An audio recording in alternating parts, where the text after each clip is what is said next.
From Quito, Ecuador, my name is Carla Gonzalez, and this is From the South, the daily news brief on Telesur English. We start this new edition right now.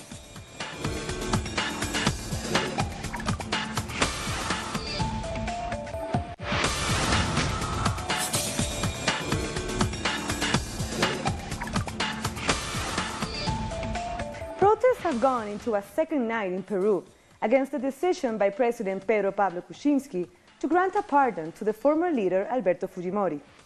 Demonstrators scuffled with police outside the clinic where Fujimori is being treated after a massive march through Lima earlier on Christmas Day. The former president, who was serving 25 years for human rights abuses and corruption, has published a video in which he thanks President Kuczynski. No puedo dejar de expresar mi profunda. I have to express my profound gratitude for this difficult step that the President has taken. This commits me, in this new stage of my life, to support his call for reconciliation. Thank you very much, President Kuczynski, for this magnanimous gesture that has brought me comfort. Earlier, President Kuczynski went on television to justify his decision. He recognized that Alberto Fujimori had been responsible for many human rights abuses, but said he couldn't allow him to die in prison. I want to tell you that perhaps this has been the most difficult decision of my life. It is about the health and chances of life of a former president of Peru, who, having committed excesses and grave errors, was sentenced and has already served 12 years of his sentence. And Kuczynski's decision has caused major divisions in Peru. We have more details in this next report.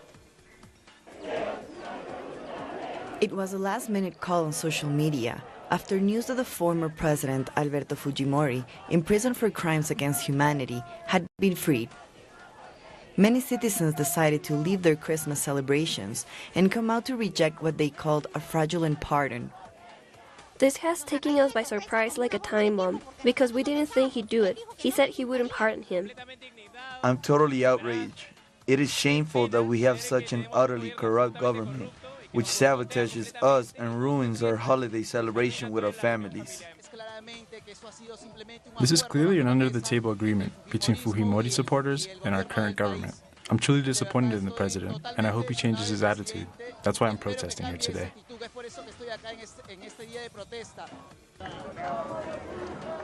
Relatives of the victims of the Barrios Altos and La Cantuta killings were among the protesters. This was the case for which Fujimori was sentenced to 25 years in prison. He wasn't yet served half his sentence and will be released under what's officially called a humanitarian pardon for health reasons. These negotiations between the Fujimori family and President Kuczynski to benefit him with an illegal pardon does not meet the conditions laid down by the law. They've acted in a biased way, because we should remember that one of the members of the medical board was also one of Fujimori's private doctors. The announcement of the pardon surprised even the members of the governing party in Congress. The procedure was rushed through in 2 weeks, when it normally takes 9 months. For human rights lawyer Carlos Rivera, this is an illegal pardon because of grave irregularities in the legal and medical grounds. What the regulations for presidential pardons lay down is that there must be a particularly severe health situation that endangers the life of the individual. Now the doctors who analyzed the report from the medical board confirm that he has normal issues for his age, but nothing that could end up killing Alberto Fujimori. That's why I believe there are political, legal, and medical grounds that fully support the report that will be presented to the Inter-American Court on Tuesday.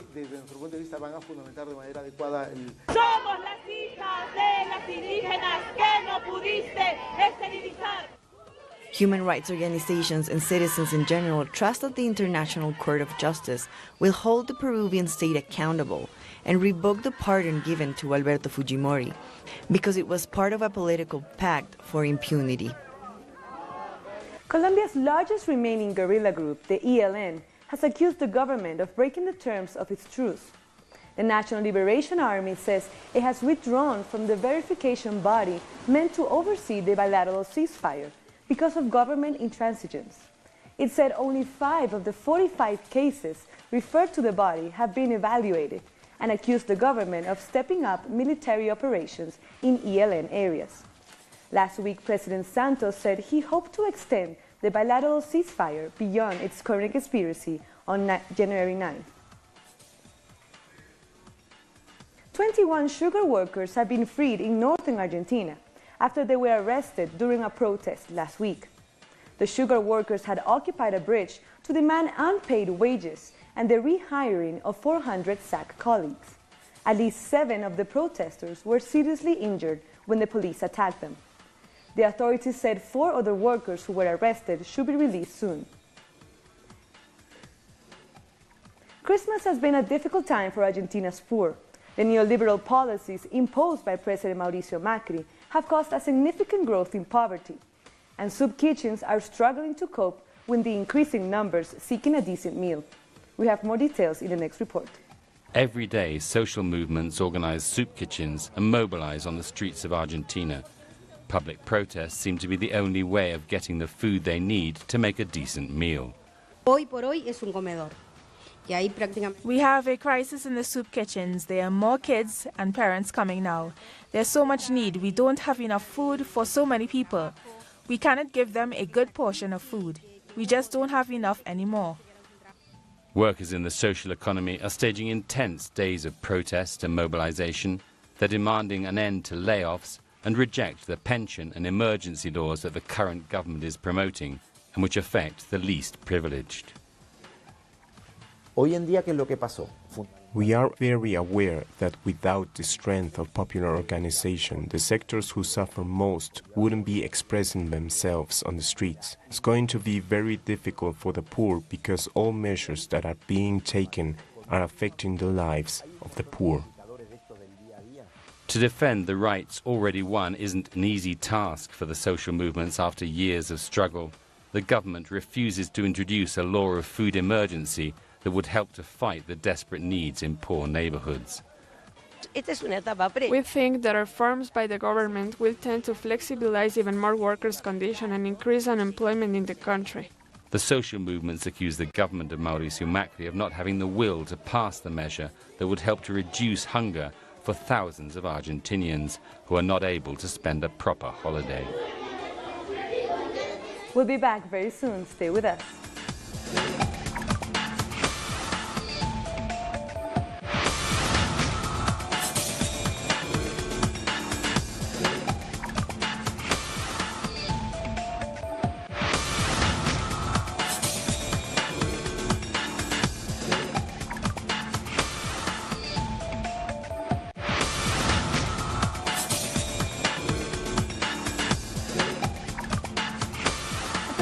Venezuela's Truth Commission decided to release 80 opposition activists who were in jail accused of organizing violence during 4 months of protests earlier this year. As our correspondent in Caracas, Freddie Gillingham, reports, their release is being seen as a sign that dialogue with the Venezuelan opposition is making progress. So just to give you an update on Saturday's announcement where 80 detainees are set to be released. These are detainees who were arrested following the anti-government violence in 2014 and 2017. Yesterday, on Sunday morning, 36 of the detained were released. They were greeted by their friends and family. This is being described as a goodwill Christmas gesture.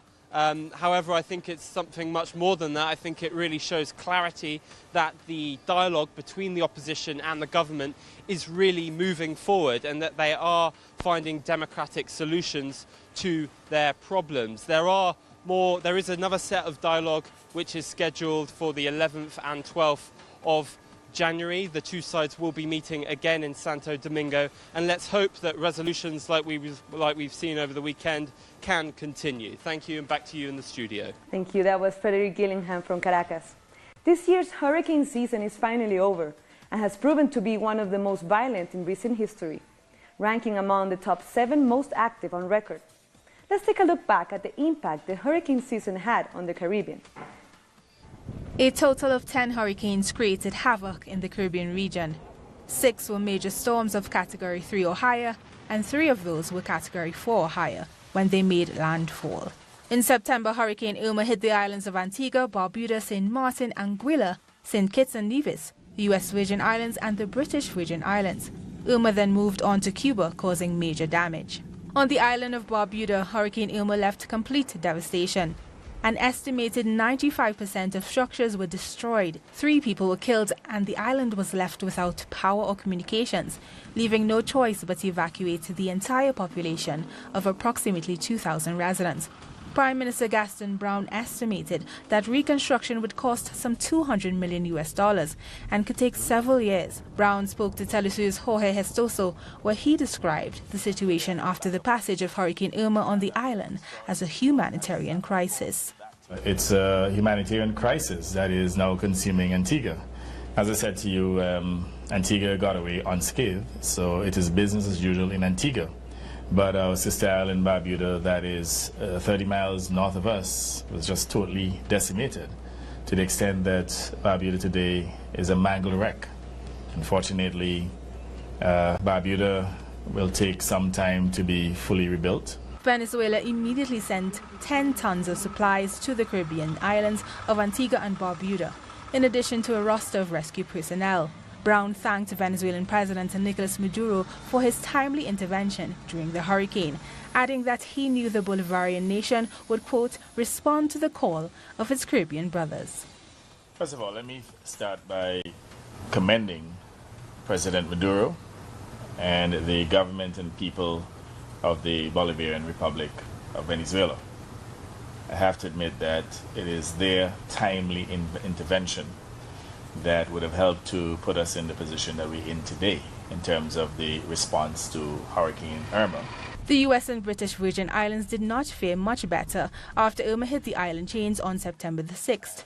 According to reports, shortly after Irma moved on, 70% of the U.S. Virgin Islands' infrastructure on St. Thomas was destroyed, and 100% of the utility system on the island of St. John. 40,000 people were left homeless. The Category 5 storm killed 5 people in the British Virgin Islands, and thousands were left without electricity and water. The British government was criticized for its slow response in assisting its overseas territory after the hurricanes. Eventually, the British government did send $42 million in assistance and aid flights to the British Virgin Islands and the Anguilla archipelago. The flights took medical supplies, emergency shelter kits, rations and clean water to affected islands, as well as engineers and military personnel. The next week, British Prime Minister Theresa May announced in Parliament more aid for Irma's victims, perhaps in response to the criticism her Conservative government received. But there was also an emphasis on military aid, soldiers and police, to protect property from what Britain called looting. And today I'm announcing an additional £25 million to support the recovery effort, further to the £32 million of assistance I announced last week. We have now deployed over 1,000 military personnel to the region, with an additional 200 to arrive in the next few days, along with over 60 police. And more than 40 tons of aid has now arrived. Dominica was only brushed by Hurricane Irma, but the island was not so lucky when Category 5 Hurricane Maria made landfall on September 19th. The storm is regarded as the worst natural storm ever to hit the island. In an exclusive interview with Telesur, Prime Minister Roosevelt Skerrit had this to say about the aftermath of this brutal storm. Well, we have confirmed about 25 dead, and there are about 18 confirmed missing, and about another 17 unconfirmed missing. So you're talking about a significant number of people who would have perished as a result of Hurricane Maria. A few days after Maria's deadly blow, improved weather had seen aid arrive to the island. But according to Prime Minister Skerrit, the country was still without electricity. Little by little, some services were restored, with help from the CARICOM countries, as well as Venezuela, Cuba, Palestine, France, Britain and others. After Dominica, Maria had Puerto Rico in its sights. The hurricane caused widespread damage on September 20th and subsequently a humanitarian crisis. Several weeks after the storm, most of the island's residents still lacked access to electricity and clean water. U.S. President Donald Trump's administration came under fire for its disorganized and tepid response. Telesur traveled to Puerto Rico and spoke with some of the residents who were doing their best to overcome the tragedy, with little to no federal assistance. Here there's no electricity. Look at the light pole. We don't have any water or electricity here, and we haven't seen anyone fix it or clearing up the debris. We haven't seen water, just the water trucks that are helping us now. Trump visited Puerto Rico briefly on October 3rd amid protests and complaints over his administration's response to the havoc. The hurricane not only affected the people on the island, but it also shed light on the complex political relationship between Puerto Rico and the mainland. We've spent a lot of money on Puerto Rico, and that's fine. We've saved a lot of lives. If you look at every death is a horror. But if you look at a real catastrophe like Katrina, and you look at the tremendous hundreds and hundreds and hundreds of people that died, and you look at what happened here with really a storm that was just totally overpowering. Nobody's ever seen anything like this. Trump came to insult the Puerto Ricans. This is what I think. I don't know what the others think. We, the Puerto Ricans, feel offended because of the things he said. After the storms hit, the Caribbean islands look towards recovery. But recovery comes at a price. Most of the islands were already indebted to organizations such as the IMF, and despite the natural catastrophe, were still expected to repay their debt. An international donor conference was held at the United Nations in New York on November 21st to mobilize international resources for its member states devastated by hurricanes Irma and Maria. The Prime Minister of St. Lucia took the opportunity to vent his frustration over the bureaucracy and unfair international financial system the Caribbean region has to deal with in the wake of natural disasters. That it seems that we're being asked to pay two prices. One, for being located where we are and on the front line of this climate change issue. And then two, to be further penalized by the level of bureaucracy that seems to be insensitive, regardless of the information that's available to all of us. And what is more painful about that bureaucracy is that this bureaucracy only requires a pen. That is the effort that we're asking from the world today to stop the procrastination and to help us deal and help us to help ourselves. 2017's hurricane season ended on November 30th, and it was one for the record books. The possibility of more extreme weather events is increasing as climate change escalates. Only when the next year's hurricane season returns will we see if the world's governments have learned any lessons at all for the future. Honduras has spent the last month immersed in a deep political crisis, following accusations of fraud in November's elections. But long before that, the country has faced fierce conflicts over human rights, land, and the environment. In this report, we look back at how activists have demanded justice for the over 100 environmentalists murdered in the last 10 years. At a public event in the Honduran state of Colón, authorities representing the government officially recognized the murder of the former environmental activist, Carlos Escaleras, as committed by the state. The declaration was part of an agreement with the International Human Rights Commission, the victim's family, and the state.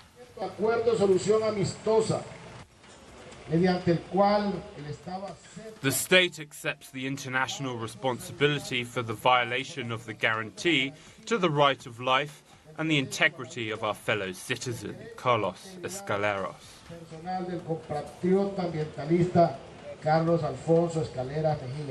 The family of the victim accepted the position of the state, but they also demand justice for other activists murdered in Honduras. To forget would mean that we would abandon the cause. If we forget, we will forget Carlos, and we will deny justice for Janet Caguas, Carlos Luna, and Berta Cáceres. Furthermore, human rights organizations linked the current situation of the campesino groups to the sellout policies of the campesino territories by the government. Today, the state asked for forgiveness for the assassination of Carlos Escaleras 20 years ago. But today, the same problems that he fought for still exist. The land grabbing is still happening today at the Bajo Caguán. The campesinos who Carlos Escaleras defended pointed their fingers at the state for continuing to deny campesinos the right of owning their own land and for the lack of environmental protection. The land struggle will not stop because the farmers who live in the Caguan Valley don't have the opportunity to have their own piece of land to work. The Honduran authorities compromised in order to give reparations to the family of Carlos Escaleras and more protection due to the threats that they have suffered. Gender violence has been on the rise in Brazil, but a new app aims to provide women with at least some protection from a culture steeped in sexism. It's called Femitaxi, and it's meant to allow women to travel in safety and comfort. Gender violence have been on the rise in Brazil, but a new app aims to provide women with at least some protection from a culture steeped in machismo. It's called Femitaxi, and it's meant to allow women to travel in safety and comfort. In Sao Paulo alone, reports of attempted rape and sexual assault have risen by over 10% this last year, and regular taxis are one of the worst places for such crimes. Many women feel safer traveling with a female driver. Separating men and women isn't a permanent solution. If we don't understand that we are different, we will always be separated. I think that the taxi is a tool to fight for space, to show my work, so I can be seen as a worker and not an object. When Femitaxi appeared, it provided me safety during a time when I didn't have the support of being seen as a worker. So we women are helping each other. We stand to show society that we can also do this job. Femitaxi now has 1,000 drivers and provides more than 20,000 rides per month in 6 cities across the country. Founder Charles Henrique Calfat said he plans to expand into 2 more Brazilian cities in coming months, then Mexico and Argentina early next year. We'll be back soon. Stay with us.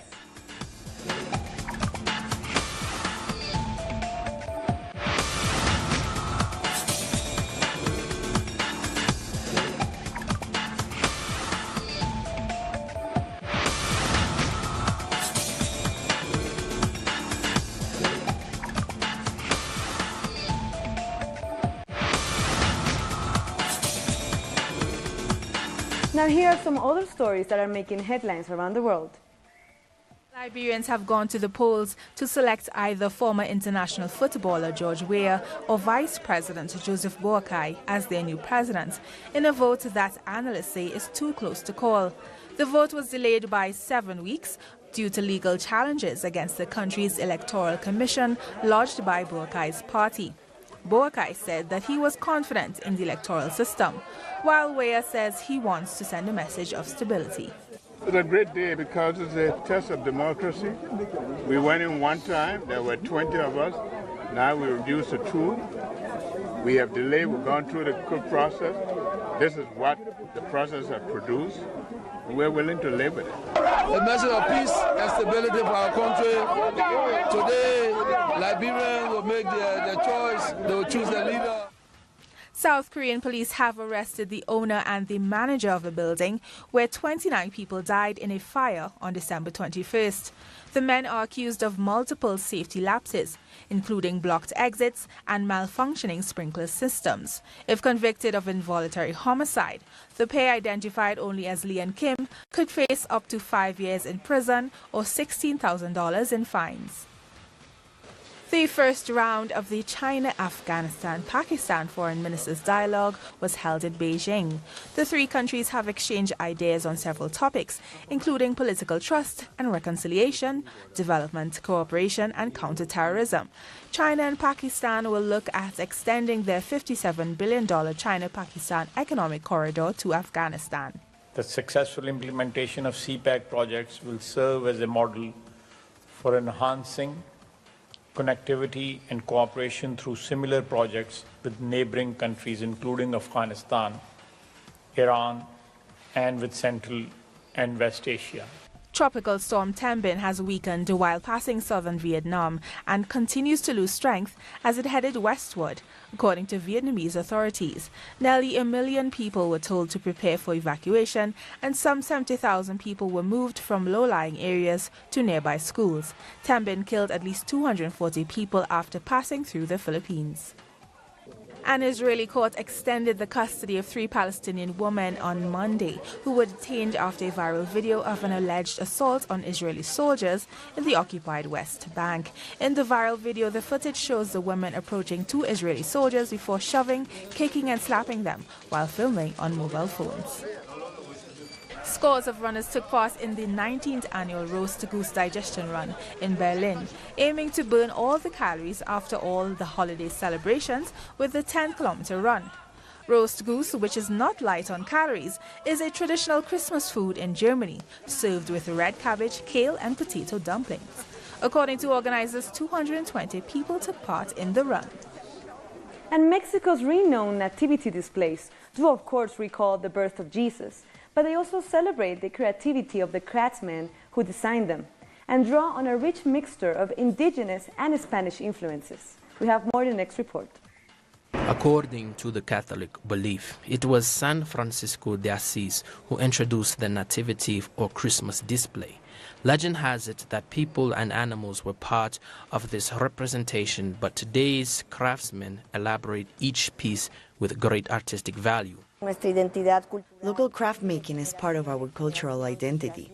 It's something that we pass down from generation to generation, and it is as important as our pre-Hispanic heritage, as well as our colonial heritage. Local craft making is part of our people, of our roots and our traditions. Figures of baby Jesus, Mary, Joseph, the Archangel, the 3 wise men, and the shepherds are designed with creativity and various interpretations that include details and elements, reflecting the influence of their Mexican roots. It's our tradition, something that we identify with as Mexicans. We all want to have a nativity display in our house. Nativity displays can be monumental and very colorful. For example, in the Iturbidic Palace in downtown Mexico City, people can visit an exhibition of more than 3,000 figures from 21 states around the country and 19 Latin American countries. This speaks about our own traditions and who we are as Mexicans. It speaks about the syncretic religion that we developed with the Spanish conquest. We can lose this. The Museo del Carmen, located in the south of the capital, has become an important exhibition place for local crafts. Visitors can find nativity displays made out of unusual materials. We have a great tradition regarding the use of different materials. Mexican craftsmen are incredibly creative. You can give him any type of fiber and he can build a nativity display. Nativity displays today are very similar to those built during the 19th century.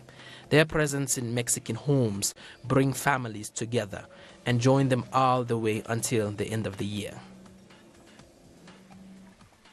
And we've come to the end of this daily news brief. This and many other stories, you can find them on our website at telesurtv.net/English. And you can also join us on social media, Facebook, Twitter, and Instagram. For Telesur English, I'm Carla Gonzalez. Thank you for watching.